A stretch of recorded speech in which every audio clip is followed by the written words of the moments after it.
Bonjour, je suis Romain Herreros, journaliste au service politique du HuffPost et je vais vous expliquer pourquoi, en dépit de la dédiabolisation, Marine Le Pen reste une candidate d'extrême droite.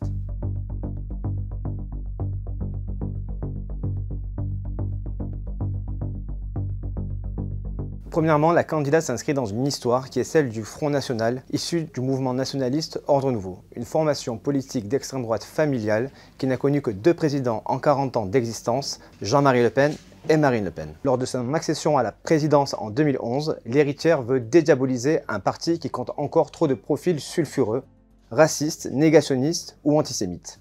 À chaque élection, la presse exhume des propos racistes tenus par des candidats RN, comme c'était encore le cas lors des dernières élections régionales.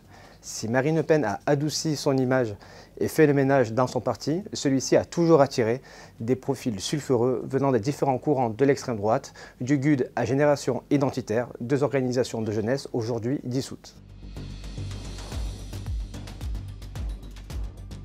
Sur l'immigration par exemple, Marine Le Pen et Éric Zemmour proposent exactement la même chose.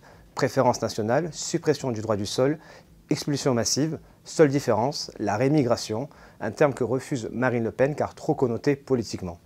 Marine Le Pen entend aussi inscrire dans la Constitution une disposition visant à interdire l'installation d'un nombre d'étrangers qui serait de nature à modifier la composition et l'identité du peuple français, soit une allusion directe à la théorie raciste du grand remplacement, une expression qu'elle dit par ailleurs refuser. Le Monde a récemment démontré comment la réalisation des promesses de Marine Le Pen se ferait en contradiction avec plusieurs de nos principes fondateurs, dont l'égalité de tous en droit héritée de la Déclaration de 1789.